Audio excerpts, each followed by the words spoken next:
Sí, profe. Sí, se ve. Muy bien. Lo conocemos como el matrimonio Arnolfini, por el apellido del varón que estáis viendo.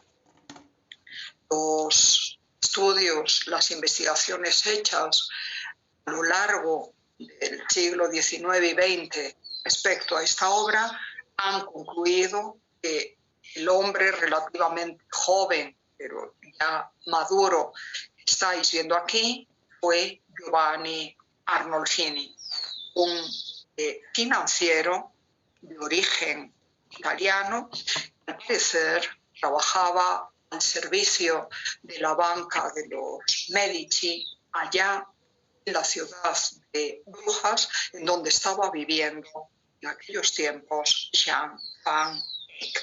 Y su esposa sería Giovanna Nami, también de origen italiano, con una familia que igualmente por asuntos económicos se había trasladado a vivir desde Italia al territorio flamenco para ver que prosperaran los propios negocios.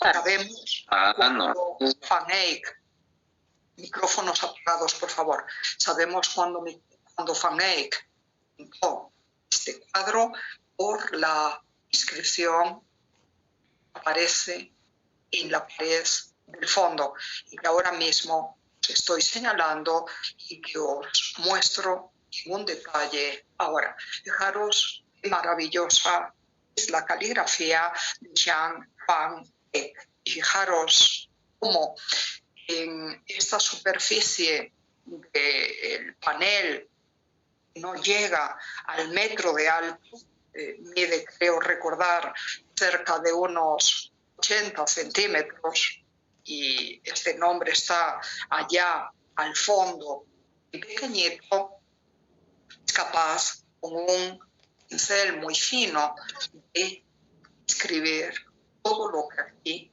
estáis viendo. Esta elaborada caligrafía es la propia de quienes se dedicaban a actividades notariales en aquellos tiempos. Comprenderéis que un tipo de letra así no se usa todos los días, puesto que es compleja en las rúbricas que presenta. Así que, a propósito, Jean van Eyck, otra vez firma en latín la lengua de cultura de aquellos tiempos, la lengua internacional entre los estudiosos, humanistas, científicos y personas de iglesia de aquellos tiempos, nos da cuenta de que él es Johannes de Eyck, como os decía antes.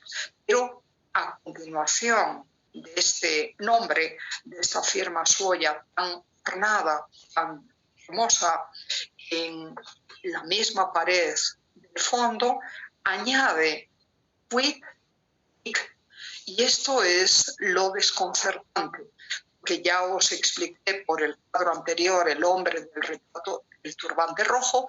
Lo normal es que un pintor diga en latín hoc fixit, es decir, pintó esto, o hoc fecit, es decir, hizo esto, como sucedía en el marco ya os he mostrado. Que diga Witt quiere decir estuvo aquí. Y obviamente para pintar a esta pareja, claro que tuvo que estar en este sitio. Pero si os fijáis, esa es una declaración de testimonio. Cuando en un proceso judicial se le pregunta a una persona cómo conoce los hechos sobre los que va a dar testimonio, se le dice, pero usted de verdad lo vio, de verdad estuvo ahí. Y uno dice, sí, claro, estuve aquí y vi que pasó esto y esto y esto. Ese verbo y esa constatación del lugar hacen de Jean van Eyck un testigo privilegiado de este matrimonio, de esta unión entre estas dos personas todavía jóvenes. Así que nuestro pintor, sabemos que él es pintor, toda la documentación que hay de él, lo que ya os he explicado, firma aquí sobre el espejo del fondo, en la pared del fondo de esta estancia, como si fuera testigo principal de esta boda. Y como está actuando como testigo, ha escogido esa letra notarial tan elaborada de la que os hablaba antes. Dice que estuvo aquí en el 1424, que es la fecha de este trabajo. Entendemos entonces que el señor Arnolfini le encargó a Jean Van Eyck que pintara esta representación a manera de certificado de boda, a manera de partida matrimonial, para que todos los miembros de la familia estaban fuera de brujas, por favor el micrófono, en ese tiempo supieran exactamente cuándo y en qué circunstancias se habían casado estos dos contrayentes. De ahí también la importancia estratégica del espejo convexo que aparece colgado de la pared del fondo, justo por debajo de la firma, donde vemos las espaldas de los dos novios y frente a ellos, prolongando de esta manera el espejo, el espacio físico representado en el cuadro. No lo podéis ver bien, pero os aseguro que están ahí frente a los novios. En el puesto donde estaríamos nosotros si les acompañáramos, aparecen dos personas, dos varones. Y uno de ellos, este de aquí, lleva un turbante rojo. Y por eso pensamos que vuelve a ser el autorretrato, pero en chiquitito, muy diminuto, muy discreto, del propio pintor Jean Van Eyck, que aparte de retratar a los dos contrayentes, oficia como testigo de esta boda para el resto de la familia, que no pudo asistir a la ceremonia y que así tiene una imagen tangible y visible de lo que pasó en ese momento. Sé que os puede llamar mucho la atención el hecho de que la boda no se haga en una iglesia, pero tenéis que saber, la sociedad de aquellos tiempos era bastante normal la ceremonia civil, como pasa con los notarios de fe pública en nuestros días. No siempre los novios iban a casarse a la iglesia, bastaba que estuviera un notario con ellos, tiene que ser la otra persona que acompaña al presunto Jean Van Eyck que está ahí o testigo para certificar que el matrimonio se había concertado y realizado con todas las de la ley. Y eso justamente es lo que proclama esta escritura y también los gestos de jura y de entrega que hacen los dos con sus manos. Como veis, el novio levanta la mano derecha, dando a entender que promete serle fiel y cuidar de ella de ahí para siempre, hasta que la muerte los separe. Y ella, entregándole su mano derecha, y él la sostiene a la izquierda, se está dando a él, se está comprometiendo a él con fidelidad en alma y cuerpo. Tenéis que saber este gesto de darse la mano es el gesto convencional de la representación del matrimonio en el arte occidental ya desde el siglo XII, desde el periodo románico. Como veis, Jean Van Eyck lo reitera para hacernos entender a todos que está captando el momento preciso de la boda entre ambos. Y el espacio escogido para esa boda es precisamente la habitación más lujosa de la casa, la alcoba matrimonial, que en las viviendas de aquellos tiempos y también del Renacimiento solía ser la sala de recibo, la sala donde acudían las visitas, porque era, como veis también aquí, la más lujosamente amueblada. Y para preservar la intimidad del lecho conyugal, ya que es un espacio privado de los esposos de la pareja, pero al mismo tiempo privado durante la noche, pero durante el día es el espacio doméstico al que pueden llegar también los parientes y los amigos. Fijaros como la cama tiene dosel rojo y tiene cortinas. En este momento están replegadas o recogidas. Aquí lo estáis viendo perfectamente. Así que es el dormitorio y al mismo tiempo la sala de recibo de esta casa. En esa sala, aparte de la cama, del lecho nupcial, hay un sillón tallado en madera, muy elaborado al fondo, y otro con cojines. Como veis, podemos ir a esta parte de arriba para que lo veáis mejor.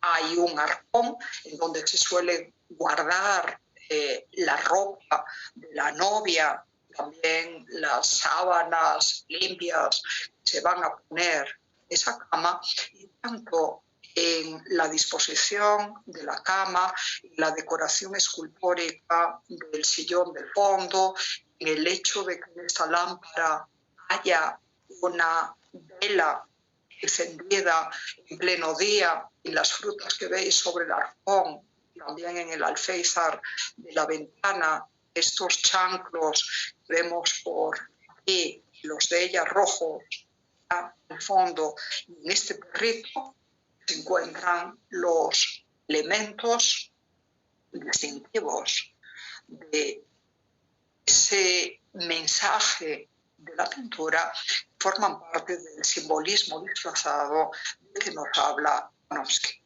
Fijaros bien, no es casualidad que Ivana aparezca retratada del lado de la cama, para darnos a entender su ámbito de vida y también de responsabilidades, es el doméstico, es el hogar.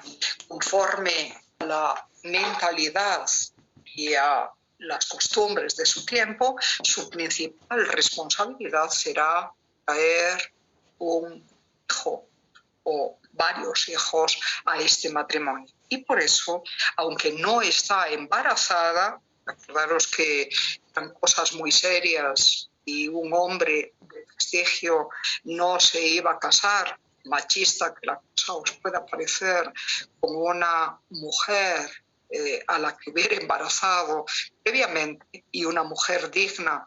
En la mentalidad de la época no se dejaba embarazar ni seducir por un varón hasta que hubiera el certificado del matrimonio y las dos familias estuvieran completamente de acuerdo. Aunque no esté embarazada, fijaros cómo al recoger la larga cola de su sobrevesta, ese traje verde espectacular con mangas holgadas sobre su vientre, enfatiza la redondez del propio vientre, como veíais antes en la figura de Eva, y así la sugerencia o la promesa de una fertilidad posterior en el matrimonio. Mirad cómo el tratamiento de su cuerpo se ajusta a ese ideal de belleza que habíais visto antes en la desnuda e idealizada Eva. Y mirad como junto con la cama, donde van a consumar el acto conyugal y buscar la descendencia.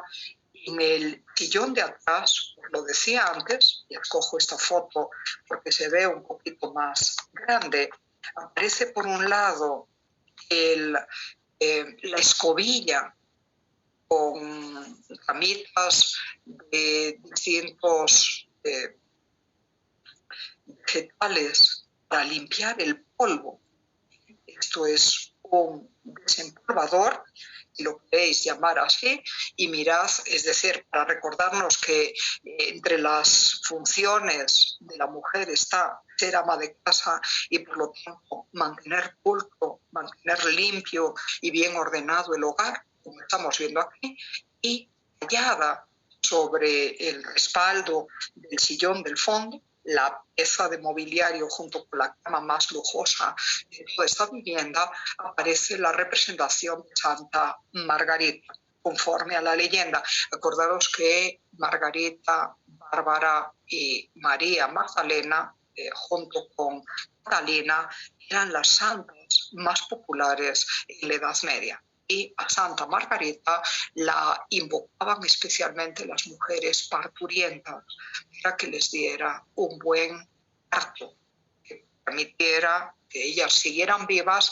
y que también trajera a un niño o niña saludable en ese matrimonio.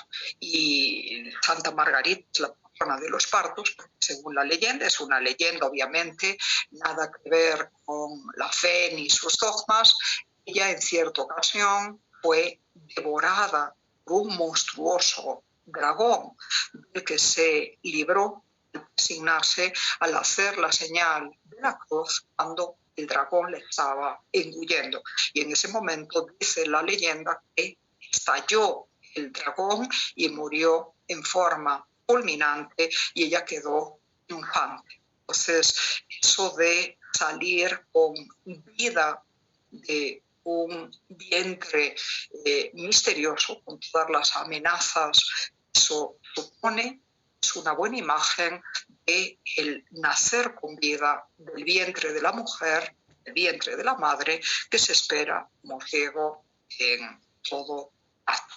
Por eso está ahí, cerquita de la cama. Acordaros, en esa época las madres no daban a luz en los hospitales, como tantas veces sucede hoy, sino en la misma cama en donde habían consumado las relaciones sexuales con su esposo. El ámbito doméstico, la maternidad, la limpieza, el cuidado de la casa están plasmados de este lado. Y en cambio, fijaros a Giovanni Arnolfini, Champagney lo pinta del lado de la ventana abierta, pues la luz entra desde ahí, creando todos estos matices de ligeras sombras que ya habréis notado y que no voy a describiros ahora.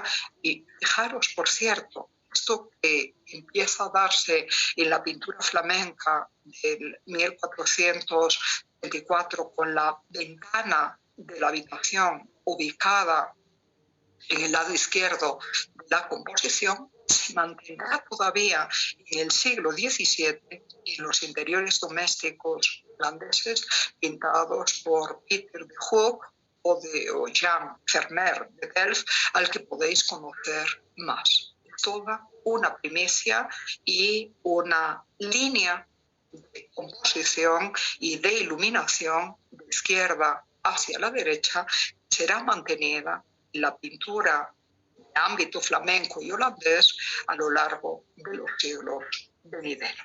Y mirad cómo del lado de la ventana, que nos recuerda la actividad económica de este hombre, está en los negocios que hace fuera precisamente de su casa, trayendo el dinero al hogar, aparecen unas frutas doradas, están madurando ahí, son duraznos, son frutas muy exóticas para los flamencos y muy caras, que crecen en las tierras soleadas del Mediterráneo, el sur de Europa, con lo cual se alude a la prosperidad de este matrimonio, pero también el deseo de fertilidad en cuanto a hijos que haya en la pareja. Parece que ese deseo no se cumplió porque ella murió al poco tiempo de estar casada, y no sé si precisamente cuando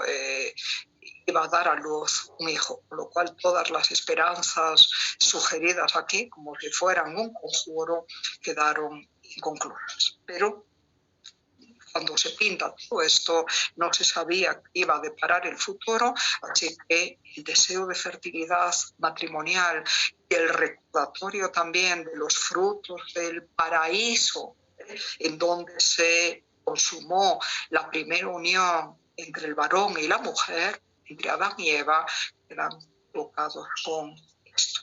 Y os decía, en la pintura hay otros muchos más elementos de valor altamente simbólico. Os comentaba que en el candelabro espectacular y de latón aparece una vela encendida, indicando la presencia de Dios, luz del mundo, en este matrimonio. Un matrimonio bendecido por Dios. Y indicar la piedad de este matrimonio, su religiosidad, y particularmente la de la mujer, aparece este rosario de cuencas de cristal colgado del cabo, clavada en la pared al lado del espejo. Sé que no tiene la forma de los rosarios actuales, en aquellos tiempos eran sartas de cuencas de cristal o de coral, se iban desgranando poco a poco a medida que se iban rezando las sucesivas Ave Marías y Padre Nuestros. Así que por medio del rosario se nos recuerda que son personas creyentes, que son buenos cristianos, que rezan en el hogar como se espera, conforme a la cultura de la época de ellos.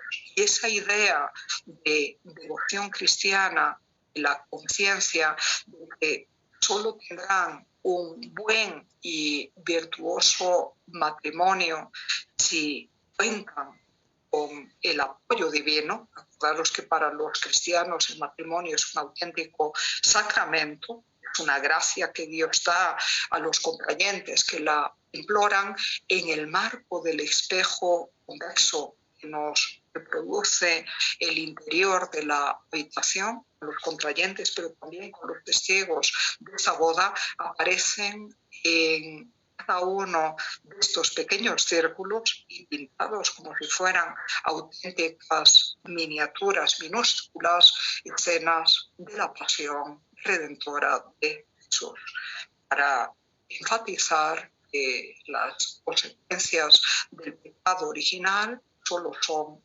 redimidas por esto, y para recordar que la unión carnal es buena en el matrimonio, pero ha de usarse y ha de practicarse con una cierta prudencia y sin caer en la excesiva lujuria.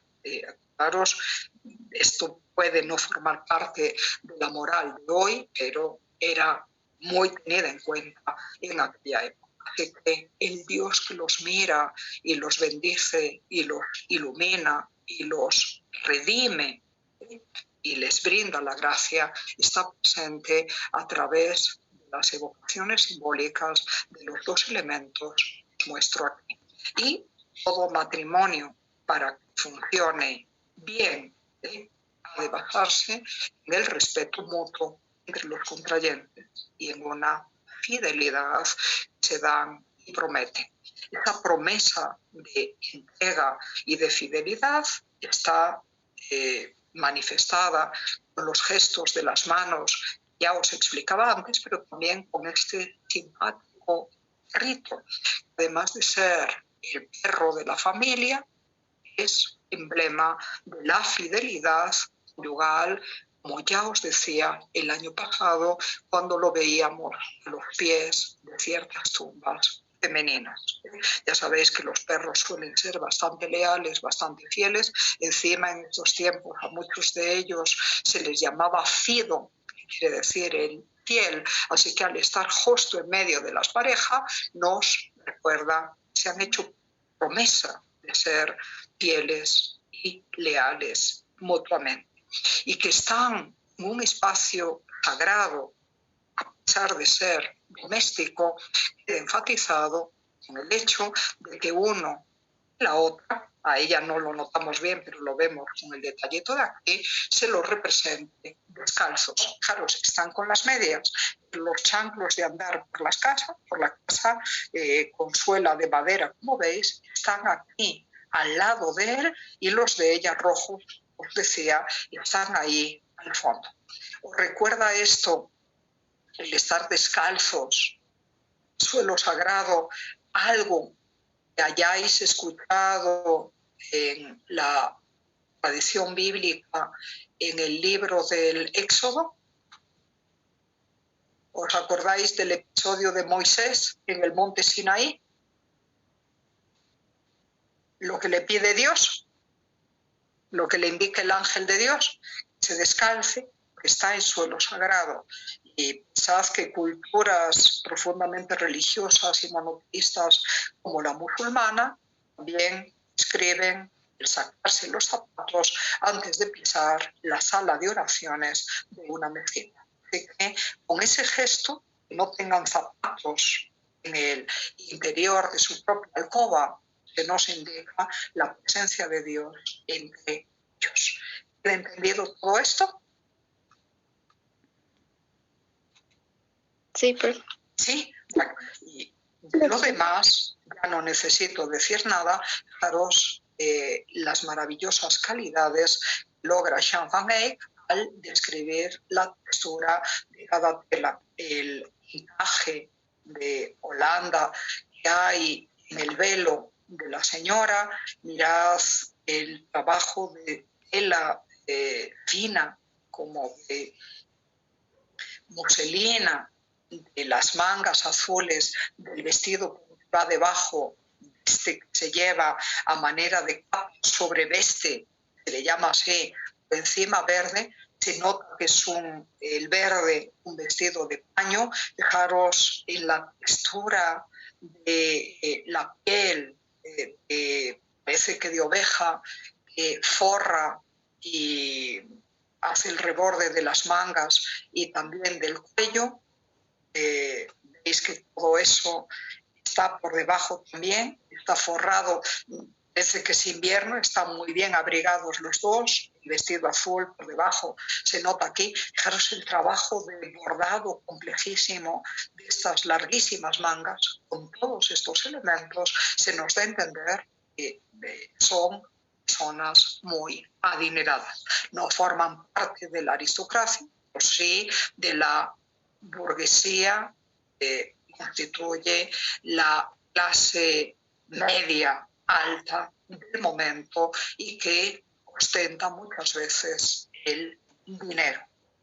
Y eso se nota también en el abrigo a manera de capa que cuelga por delante y por detrás, espectacular de él. Ese de terciopelo, ya lo veis como morado, está forrado de piel por dentro y también en el reborde, y las texturas de cada uno de esos elementos, igual que del sombrero, que parece también de un fino terciopelo, o de la madera o del latón o del vidrio o del pelaje del perrito, como os decía antes, quedan perfectamente sugeridas. Por eso, con razón, se ha dicho el ojo de Jan van Eyck es a la vez microscópico porque es capaz de plasmar con suma precisión cada detalle de las apariencias visuales del mundo físico, y macroscópico por la capacidad que tiene de sugerirnos paisajes distantes en pinturas como la que vais a ver a continuación, y que también está perfectamente echada en el 1425. Es otra de las tablas famosas, pintadas una vez más al óleo, veladuras sobre una base de témpera y tabla por Jan van Eyck, pero en este caso al año siguiente, en el 1425, y por encargo del hombre serio y maduro.